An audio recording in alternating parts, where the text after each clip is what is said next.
What it is, Brad Lea back again with another episode of Dropping Bombs. Today, folks, I'm telling you, today I got a real treat for you. Keith Cunningham is in the house. Keith J. Cunningham. Thank you, Brad. Welcome. Thank you. I love it. You're welcome. Hey, I'm glad he's here. You're going to be more than happy to know that this gentleman will not be available ever again. Matter of fact, your last training course, not even a training course, the 4-day event, it's more like an event. The last one you're ever going to do is coming up right now. It is. It's coming up in September, 1 month. Now, if you guys don't know who Keith is, this guy, number one, I'm going to go back in your history a little bit, ask you a couple of questions. But if you don't know who he is, dude, he travels around teaching CEOs all over the world exactly how to become better business leaders, better business operators, more successful. And dude, you're connected to everybody in the world. And he wrote a book called Road Less Stupid. You got another book, don't you? What's the other book called? The Ultimate Blueprint. Yeah. Get the book, The Road Less Stupid. Like that's, I think, by far your most popular book. It is. Yeah. The Road Less Stupid. This dude's funny. He keeps shit simple. You're going to enjoy.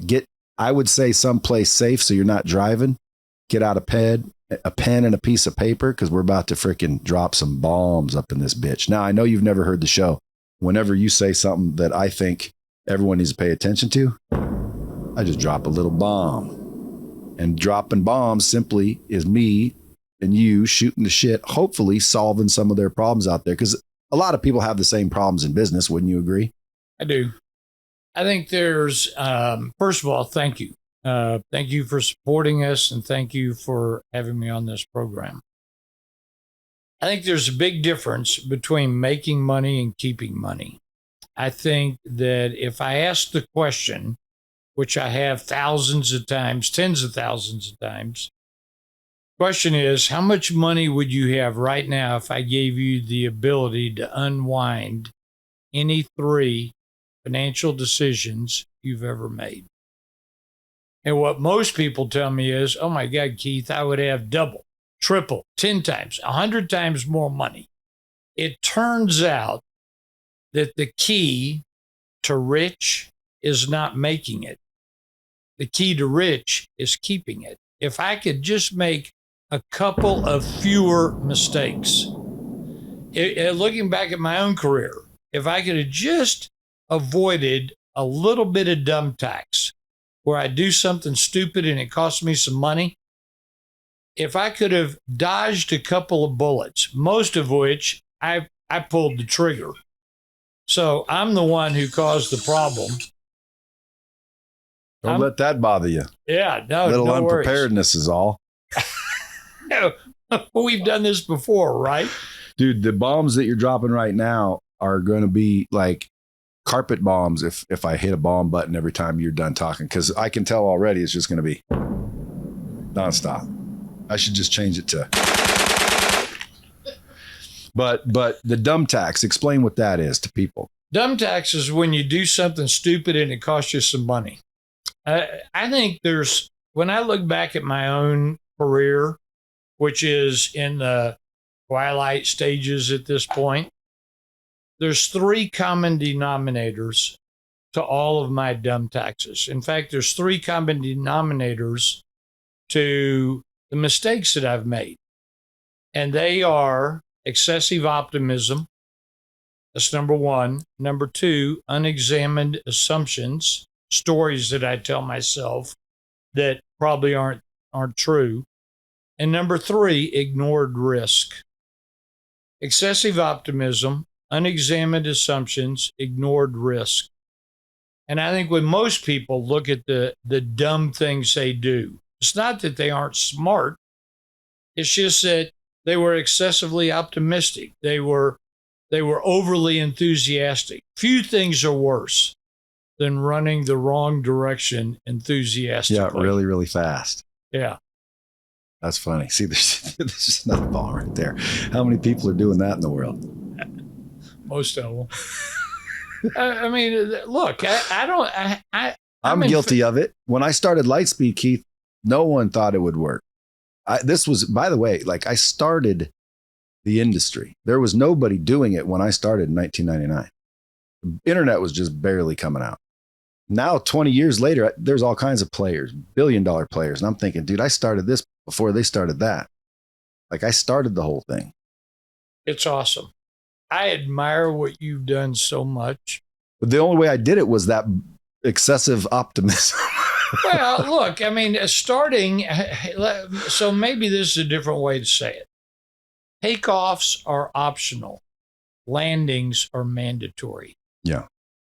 And I'm great with taking off. Everybody needs to take off. But if you want to get to your destination, you got to figure out how to land the thing. Yeah. And that's what most people don't think through. And so they wind up with a series of starts and crashes as opposed to starts and landings. And so I'm in favor of being enthusiastic and I'm in favor of being optimistic. But I also think that as investors, our hats are a little different than if we're artists. So I think there's 4 hats that all of us can wear or need in our wardrobe. There's the artist hat, you're going to be creating stuff. There's the operator hat, which means you're going to be doing stuff. There's the owner hat, which means you're going to be leading stuff. And there's the investor hat, which says, let's keep our stuff. Those are 4 different hats. And depending upon what I'm doing, I can swap out my wardrobe at any point. When I get ready to write a book, when I created the 4-day MBA, which is one of my courses, when I created board of directors, then I'm in a creation mode. And that's all about my passion and getting excited. But once I get it created, now somebody's got to operate it. Somebody's got to deliver it. And then I have a different hat where I'm with my partner, Sandy, and then we have to be an owner. Now we're leading and managing and we're measuring. That's an owner. And then finally, if I'm going to keep my money or keep my success, now all of a sudden I got to play defense. Most people don't realize this. If you look back over the last 25 or 30 years at the NBA finals, or you look at the Super Bowl, 95% of the time, there's a couple of exceptions. 95% of the time, the team with the best defense beat the team with the best offense. Defense wins games. People don't like to think about that. We like to think about, oh God, what's the new cool thing that I need to go do, as opposed to, which I'm in favor of. Well, sure. Look at your shoes. My shoes are good. They're not as good as yours, but they're good. Folks, you can't see his shoes, but he's got the Louis Vuitton Nike Airs that like they made one of maybe 5 pair in the whole world or some crazy crap. And he didn't even buy them. They just sent it to him. They said, here you go, Keith. You like those? Keep them. You know what? We attribute that to Sandy. That's called the puppy dog clothes, by the way. Yeah, it is. It's a good one. It is a good one. Stuff just shows up on your doorstep. And you say, no, I can't let this go. Hey, how important do you think having the skill set of sales, influence, and persuasion is for someone to get rich? I think the ability to communicate is critical to being successful. I think part of that is influence. Look, when you boil leadership down to its very essence, it's about influencing other people to deliver certain results or deliver certain outcomes. Certainly, part of that is sales, and I think that's important. I think the ability to communicate is one of several different attributes or skill sets. I think if you're going to lead a team, you ought to know where you're going, and part of knowing where you're going is have a financial cockpit, be able to see the dials, understand the dials in a cockpit. I mean, for example, last time you got on an airplane, and all of us have had this experience, sometimes when you're leaving the jet bridge to get on the plane, the pilot is standing right outside the cockpit door and greeting passengers. Suppose the next time you got on an airplane, you got right in front of the pilot crossing from the jet bridge onto the plane, The pilot stoops down, looks over her shoulder back into the cockpit, and says, "Holy cow, look at all those dials." If you had a pilot that didn't understand the dials in the cockpit, you want to get out of the plane because the pilot's going to be flying the plane by the seat of their pants. That's not a good way to fly a plane. I think sales, influence, communication, dials in a cockpit, I think those are standards that anybody has to have in order to both make it and then keep it. Hey, by the way, your CFO scoreboard, is that what it's called? It's called CFO scoreboard. Yeah, the CFO scoreboard, is that still a thing? It is. See, everybody needs to pay attention to this software you guys have too. Number one, it's too cheap. I've been telling you that. But what it does is basically give you this dashboard relatively easily with the upload of your QuickBooks or whatever accounting software. That's exactly what it is. You just upload QuickBooks or whatever accounting system you're on. You give us balance sheets and income statements, and we give you optics. Instant optics. Instant. Thumbs up, thumbs down, pay attention. Trends. Speed up, slow down. Here's what you need to do more of. Here's what happened to your cash. How many times, I know this happened to me. You get to the end of the year, the accountant says, you made money, here's your tax bill. And I look around at my bank account and go, where's the cash? Where'd the money go? I made a profit but don't have cash. And most people are so fixated on the top line, which is revenue, and then the bottom line, which is profits. And they forget about, wait a minute, somebody's got to convert all those profits into cash. Well, CFO Scoreboard is a tool. It's one of the best tools out there that will give you the optics so that you can make better decisions so you make more money. That's the trifecta. Trifecta is better optics equals better decisions equals more money. And that doesn't necessarily mean you're going to keep it. Doesn't mean you're going to keep it. To keep it, you got to avoid excessive optimism. You got to examine your assumptions in your story. I've done this so many times I can't tell you. I let the story become a substitute for the facts. One of my mentors 50 years ago said to me, Keith, when stories and opinions meet math, math always wins. Every single time. When the what? Say it one more time. When stories and opinions meet math, math always wins. And then what was this one right here? Don't let the story become. So we let the story. The facts. Yeah, don't let the story or my assumptions. Look, this has been my screensaver off and on for years. I have a hat in my office that is from one of the deals that I did 35 years ago that cost me $100 million. That's not what I invested. That's how much I lost off of one bad assumption. You take a look around at the famous people we both know of, whether it's Michael Jackson or Bill Clinton or Janis Joplin, Elvis Presley. Look around, and not a single one of them had anybody around them that would tell them the truth. They all made up a story. They made some assumptions. Oh, it'll happen to somebody else, but not to me. Oh, I'll hit the mountain, but then I'll bounce. And we've all told ourselves a story, and we've let the story become a substitute for, wait a minute, here's reality. I love what Jack Welch said. Jack Welch, to me, one of the greatest leaders that ever lived, ran GE for 20 years, created billions of enterprise value. And he managed the company with 3 simple rules. This was their mission statement. This was their vision statement. This was their value. 3 simple statements. Number 1, face reality, which most of us don't do. Number 2, communicate candidly. Let's say what needs to be said. Nothing can change until the unsaid is spoken. You get what you tolerate.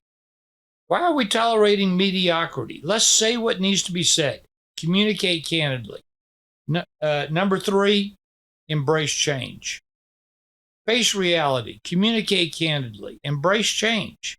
And if we do those 3 things, we have an opportunity to create sustainable success. See, look at that. Oh, Welch, I didn't ever hear those. Those are good. Thank you.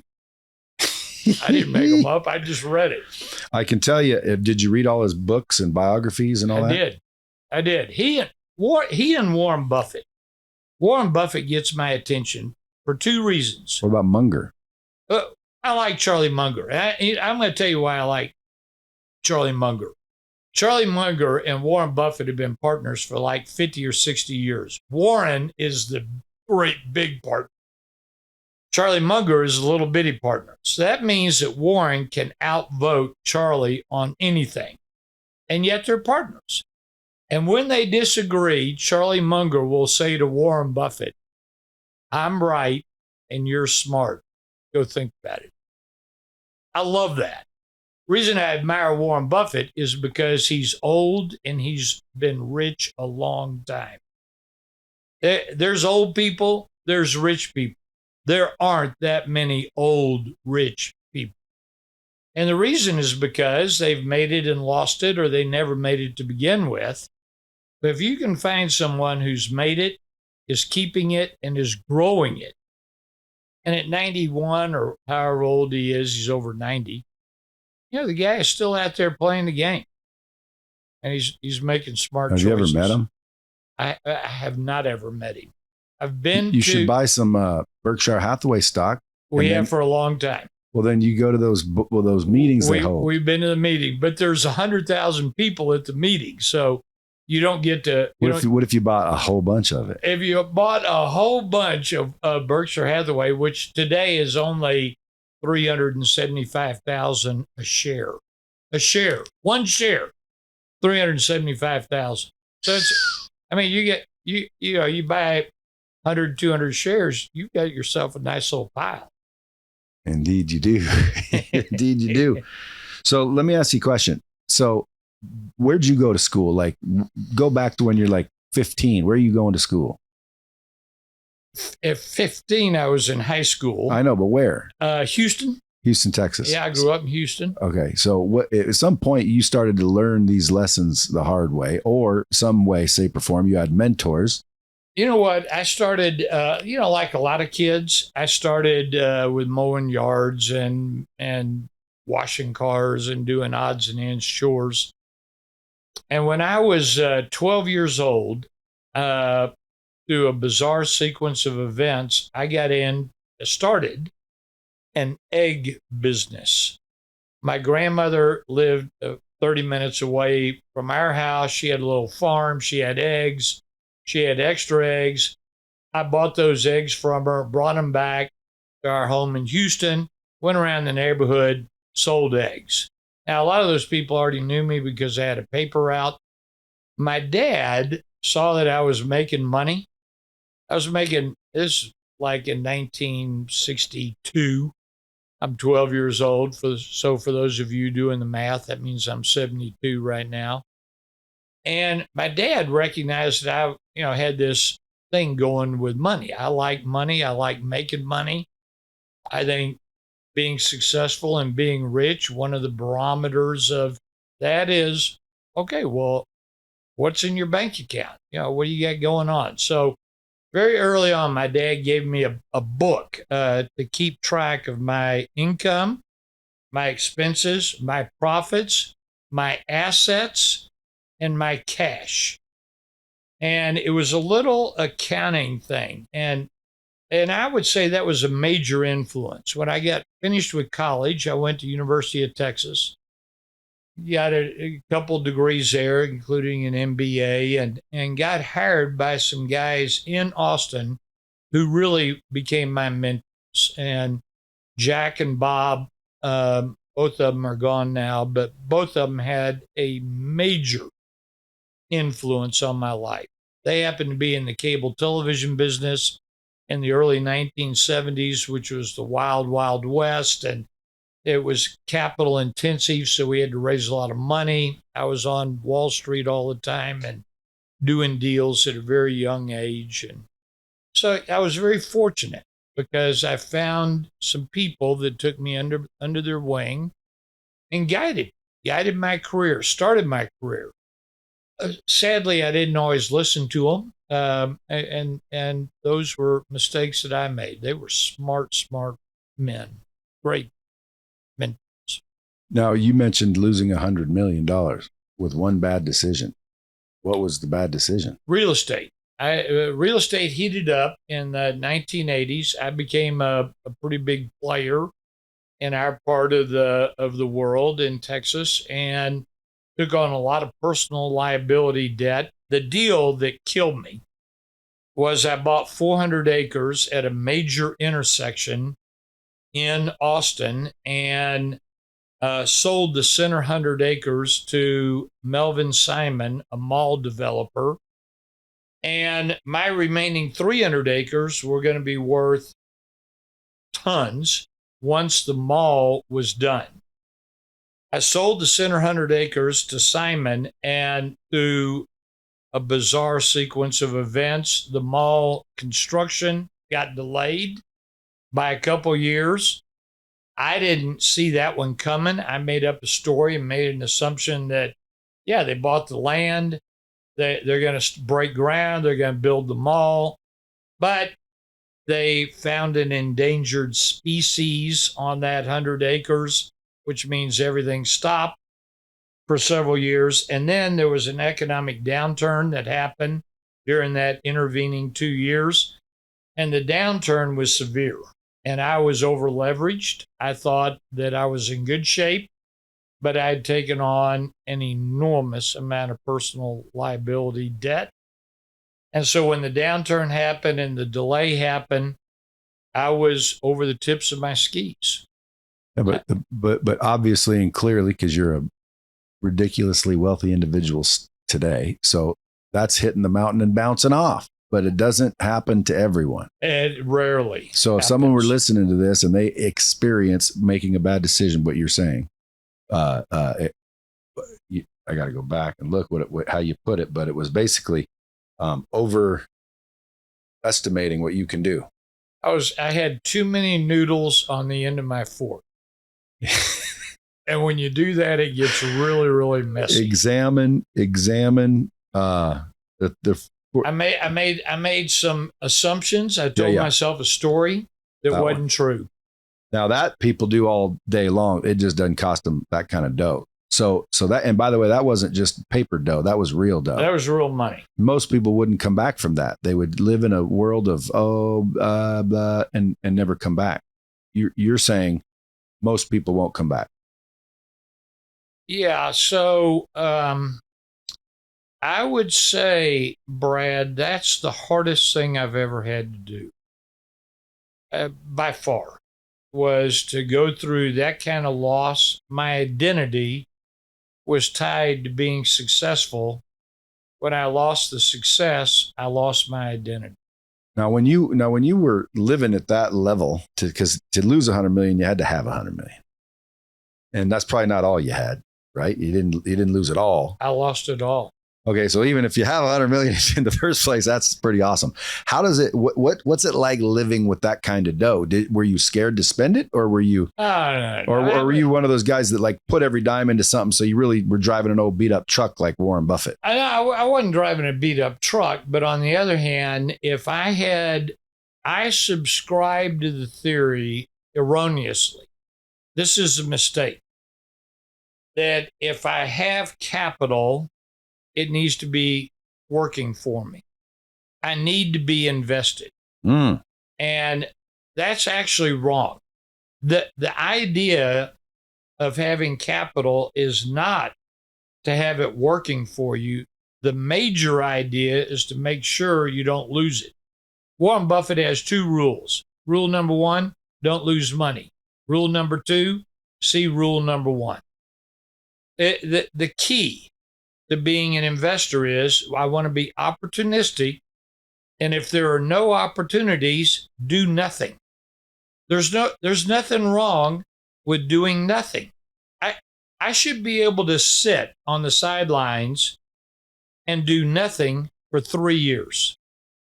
But I mean, there's always something you can do. There's something you can do, but unless it's in my sweet spot, unless I know what I'm doing, unless you have certainty. Or clarity is a better. I like the word clarity better than certainty because, I mean, I'm not certain what's going to happen next. I don't know what's going to happen to the economy. I heard somebody say one time, the reason God made economists is to make astrologers look good.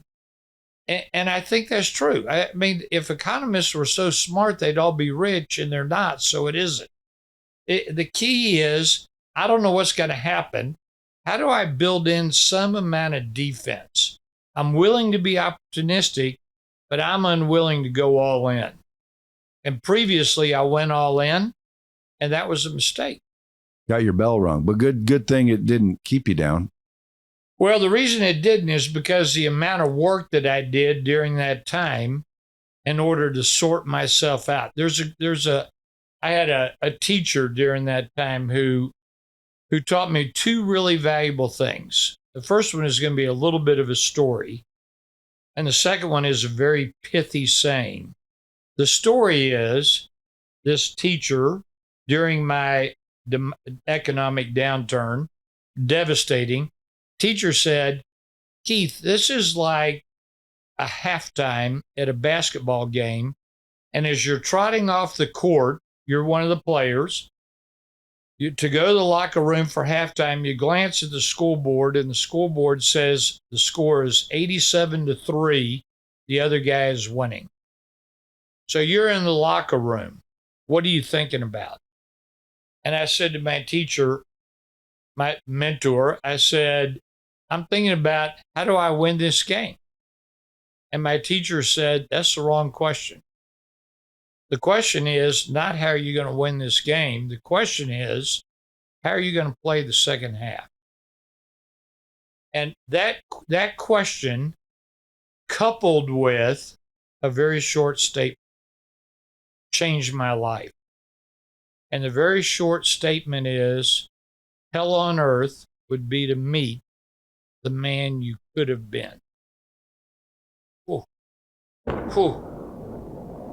I want to be able to meet the guy I could have been and say, I know you because I am you. Yeah. Discipline. Discipline is huge. Discipline is huge. How do you think one would develop discipline? Because there's people out there that are like, man, I love what you're saying, Keith, but I just don't like doing it. Like, I just can't get myself to do it. Little boys and little girls do what's fun. They do what's convenient. They do what's easy. You put a plate of cookies and a plate of spinach in front of a 6-year-old kid, and you'll have no cookies at the end of 10 minutes, and you'll have spinach that's growing mold. Because little boys and little girls do what's fun. Adults don't do that. Adults say, this is what's required in order for me to have the outcomes that I want. I think the mistake, Brad, is there's a price tag, and people don't think about it like this. There's a price for being rich. There's also a price for being poor. There's a price for being in shape. There's also a price for being out of shape. There's a price for being in a great relationship. And there's a price for being in a crappy relationship. You're going to pay a price one way or the other. The only question is, are you going to reap the benefit? You're going to pay a price for being rich, but you'll get a benefit. You'll also pay a price for being poor. There is no benefit. There's no benefit to being poor. So which makes it an obvious choice. But people still don't make it. Yeah, little boys and little girls. That's bottom line. Dude, I'm gonna like just rephrase everything you're saying my way and sound like a genius. I like it. I can't say it exactly because then they'll be like, oh, dude, I heard your podcast. You stole that from Keith. I only have to give you credit once, then it's mine. You heard that rule? I've heard that rule. There's a price for being rich. There's a price for being poor, basically. And that goes with anything. How come do you think people just can't get out of their own damn way? Shoot, we all do it. There's parts of my life where I'm in my own way. There's stuff that I'm still working on. There's stuff that I haven't gotten to the point yet, either as a result of enough pain or maybe I just, can't get out of my own way. Everybody I know's got stuff in their own way. I love a book called The Obstacle is the Way. That phrase was originally penned. That's Ryan Holiday, I think. Ryan Holiday wrote the book. Very smart guy. What's in the way is the way. And that was originally penned by Marcus Aurelius in 300 BC, one of the great Roman emperors, one of the great thinkers. What did he say? What's in the way is the way. The obstacle in the way is the way. And so if you think about it, all of us have got obstacles in the way. And one of the things that most people have a struggle with and have a hard time with is setting priorities. And so, I think if we would operate our lives, operate our businesses off of a set of priorities, that then dictates how I should allocate my time or allocate my resources. And oftentimes we don't get to where we want because we haven't made it either a priority or we've made it a like to have instead of a standard. The difference between a goal and a standard is goals are, God, I wish this was true. We step on the bathroom scales. We don't weigh the right amount. So what's the first thing most people do? Oh, I'm going to make a goal. And so we have a goal then of losing 5 pounds or a goal of going to the gym. It's wishful thinking. I'm in favor of, look, if you got to set goals, set goals.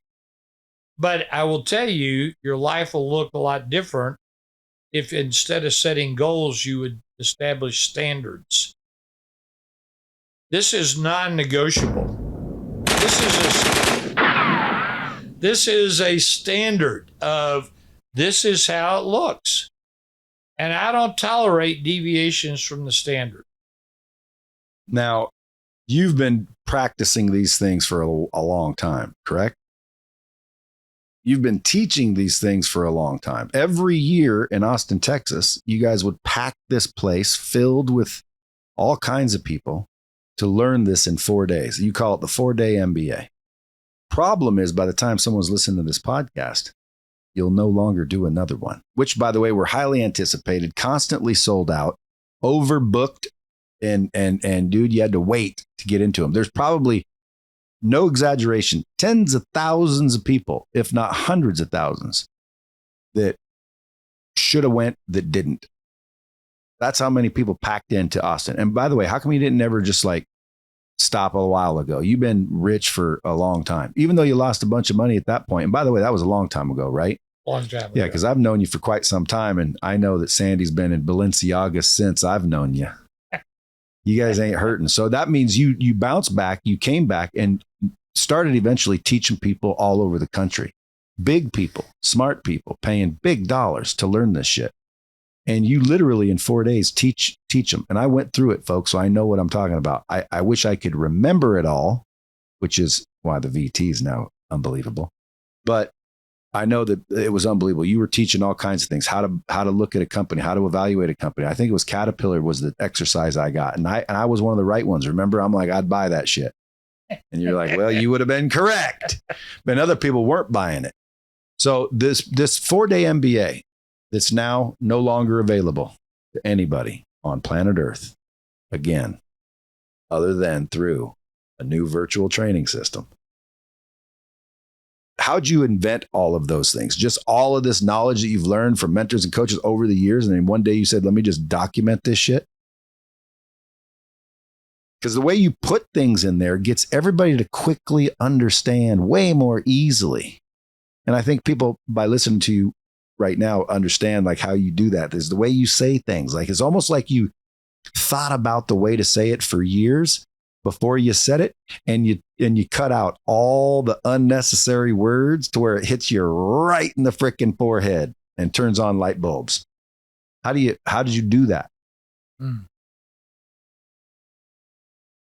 I think the hardest thing I do in the teaching world is to take what I know and get it into a format, get it into a context, get it into a template that people very quickly, very easily can grasp and understand. If I had to teach what I've learned the hard way, speaking of the hard way in your book, if I had to teach it the hard way, it'd take 50 years.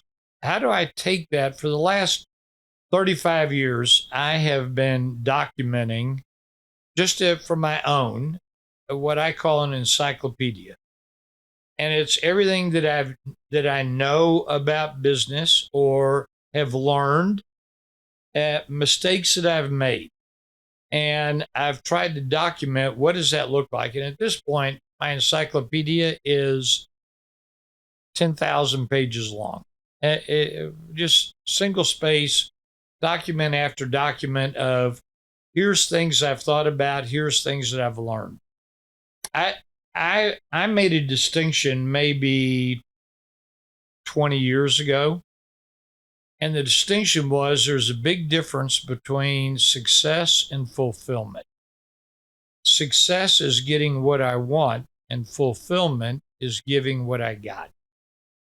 And 20 years ago, I got to the point where the success part was handled. I was in good shape, and it was time for a recalibration. I'll put that on a bumper sticker. A successful life is unlikely without periodic recalibration. What are my priorities? What is how am I going to play the second half? Not how am I going to win. Winning was the first half. Second half is where's the stuff I can give back? The good news is that I've wanted to teach and other people have wanted to learn. And so over the course of the last 20 years, we've been very fortunate that a lot of people have been attracted to us. I am in the fourth quarter. They have sounded the 2-minute warning. And so that's one of the reasons I'm really glad that we've known you and worked with you and are now entering a new chapter of our relationship with you, and that we're able to capture the 4-day MBA, how to buy or exit a business, plan or get slaughtered, CFO school board, capture all this and get it into a virtual training program, system, that's virtual the key. Training the system. And then preserve what are the fundamentals of business and investing. And I think if people will access that like you have and others on your team, and now all of a sudden it's available to a wider audience, it's effectively having Keith in a briefcase inside your house. And you can access it inside your business. You can access it, learn and relearn until you master it as well. If someone were to master everything you teach the 4-day MBA, like truly understand it, take the time and understand it. Because a lot of people that showed up, okay, like me, we're listening, but you covered a lot of shit. And so I'm listening the whole time, and I leave, and I'm pretty smart. I don't remember it all. But if I had mastered everything you're teaching in that 4-day MBA, how big of an impact would it have had on my business? Brad, you've done very, very well. And so the people tell us that as they go through the 4-day MBA, number one, they leave more energized, they leave more excited, they leave with better choices. And they also get excited because you show them how easy it is to succeed. It's not as hard as everyone thinks if you just look at the basics. It's not, but you got to understand what you're doing. Ping pong's not that hard either, but you got to have a paddle. I mean, you got to have a ball. Tennis is not that hard. What do you say to those people like me? I call myself a gunslinger that are out there seemingly making it. And by the way, a lot of people see me, they say, oh, he's made it. Dude, compared to where I should have been, I'm a fucking failure. Compared to where I should have been. So again, I don't look at myself as like, yeah, I crushed the world. I think I'm sucking hind tit still, but I'm getting smarter quicker as I accelerate in age, and I'm making some quick recalibrations. So Brad, let me give you a thought. Progress should be measured from the point of origin, not proximity to the destination. Explain that one. Measure how far you've come, man. I've come quite a bit. You have, and that's how. But it took a hell of a long time. It did, but it took what it took, and it could have gone probably faster, and it maybe could have happened a little sooner or with fewer bumps or fewer scars if you would have, had access to and embraced some tools, but or paid attention during the 4-day MBA. Well, and you did, but measure progress from where you started. I think it's a mistake to measure against where you're going, where either the goal you have or against other people. Well, to be honest, it's a standard. You guys have set the standard. I just want to. That's my standard. I love the standard. I ain't got a goal of getting there. It's a standard. It's non-negotiable. Yeah, it's where it is. That's what a standard is. A standard is simply taking your goals and making them non-negotiable. And quite frankly, taking your course, dude, saved me a lot of time, a lot of money, a lot of brain damage. I probably would have got robbed in my accounting department. A lot of people do. Right. So again, I mean, I'm talking about like if someone said, Brad, honestly, what is the absolute number one thing you need to learn that's ever been put on Lightspeed training platform? Before I would have said something else. Now I'm going to say the 4-day MBA. Anyone who's doing business or considering doing business or working with you in your business, in my opinion, should know every ounce of what's in that system. And that's why I call it a system, because it's not just a video. Okay. Most people sell videos. This ain't a video. This is a full multi-million-dollar interactive training system that happens to contain some video. There's a big difference. Like you don't call cupcakes flour just because flour's in them, right? They're cupcakes. Okay. This training system is going to be able to deliver, track, and measure Keith 24/7 in 10, 15, 20 different languages. And by the way, if anything should ever happen to you guys, because I know nowadays we're going to probably stay alive till 200 with the shit they got. But if it doesn't, dude, the next 200, 300, 400 years can freaking tap into you virtually and interactively as if you never went anywhere. Imagine if you got a job right now at Colonel Sanders. Well, I don't even know what they call it anymore. They switched the name. It's not chicken anymore. We weren't allowed to say chicken.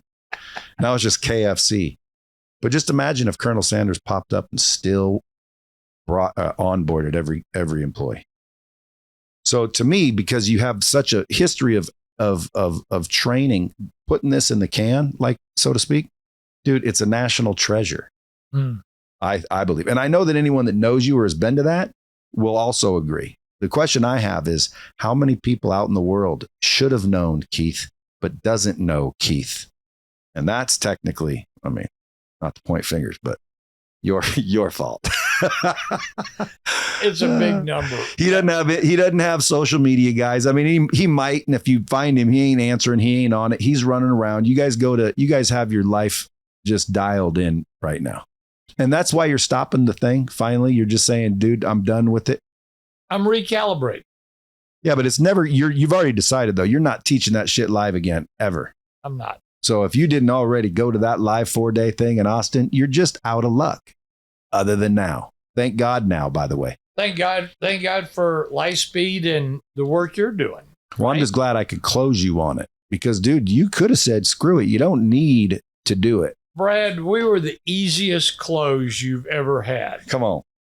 All we did is just nod our head.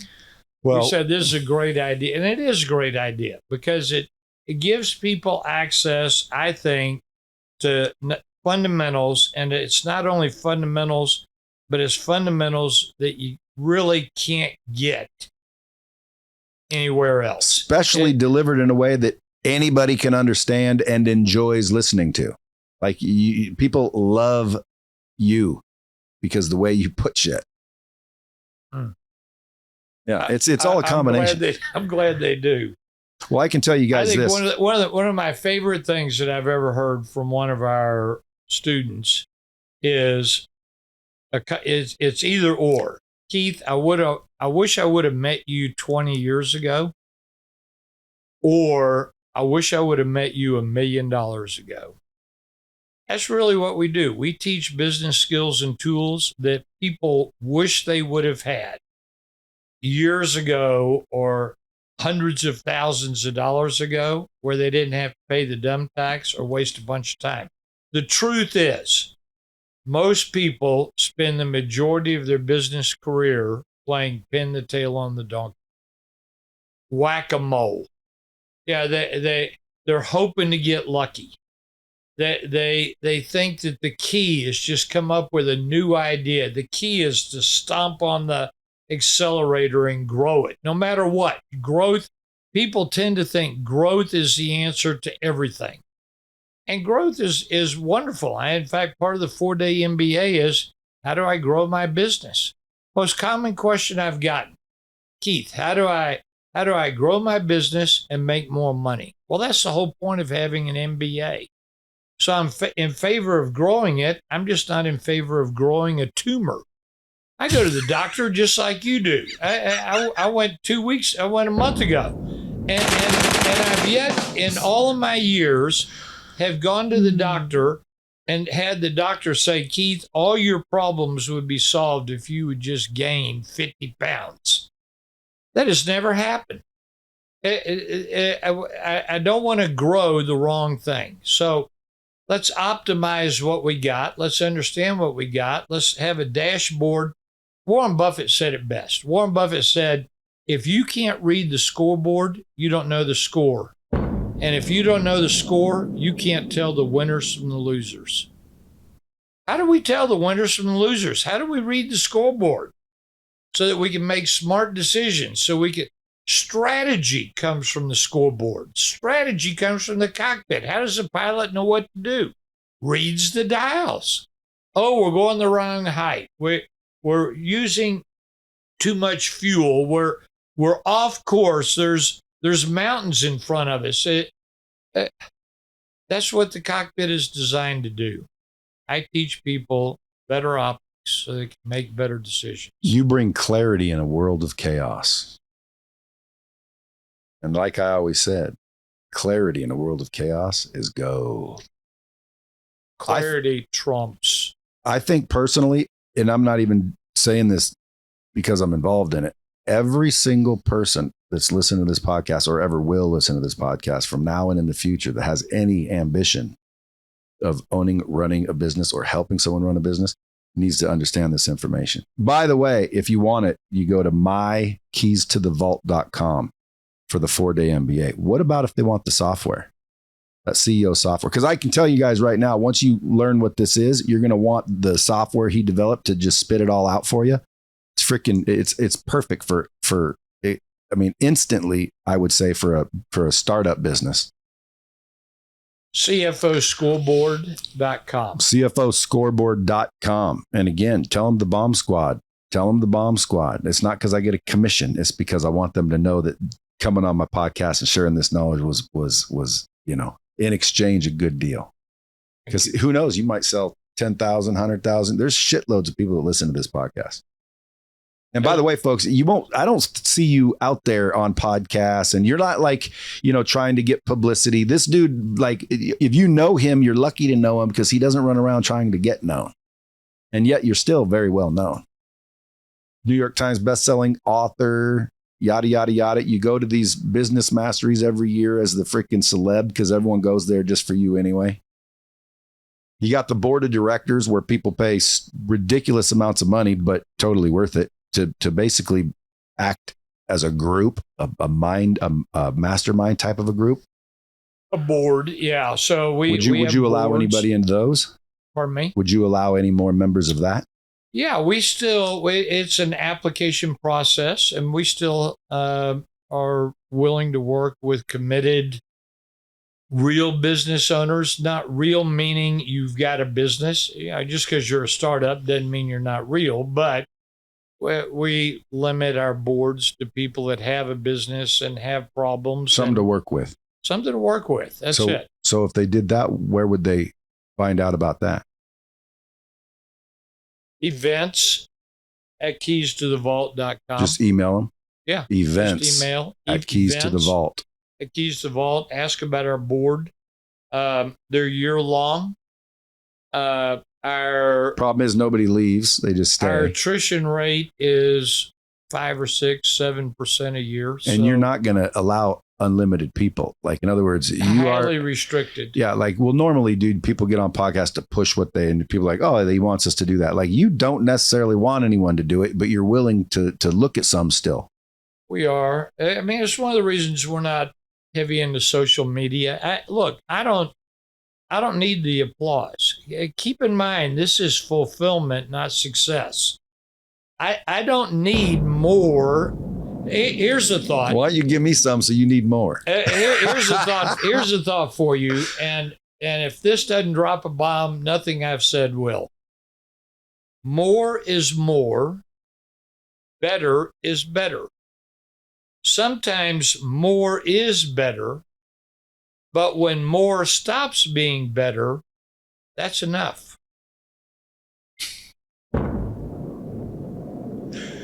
Bomb of the century, right there. Hey, I know you got to go. Otherwise, I'd sit here and talk to you all day. Folks, I'm telling you right now, I don't think you can follow. Or do you even have a social media? Does he have social media?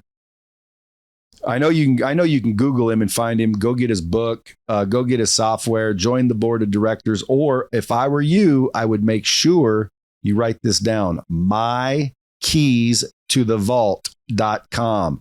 Go there. See what this thing's about. If you or your staff or anyone around you wants to take it to the next level and accelerate your ability to win, I'm telling you, dude, 4 days, you'll get an MBA. Probably worth more than an MBA education. You've condensed it all down to put it on a bumper sticker and deliver it in such a way that anyone understands. And now you've got a system where the other part takes place. Because folks, like, in my opinion, when they train it live, yeah, you pick up some shit, but that's not training. You know why? Training takes good content, repetition, practice, and accountability. And they're not getting that at that live event. They're getting exposed. They're getting nurtured, but they're not getting trained. Training is something you did, not something you do. It's an ongoing effort, and you need a system to deliver, track, and measure that shit. And that's what we've got now at mykeystothevault.com. The 4-day MBA virtualized. Keith Forever. That's what we'll call it. Keith Forever. I appreciate you coming in. Thank you for having me. Hey, one last question. If someone out there needs to read a book other than yours, by the way, Road Less Stupid, what's one book that, like, you found, man, every entrepreneur should read this?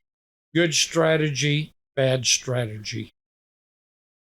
Good Strategy, Bad Strategy. Do you know who wrote it? Rumelt, Rumelt.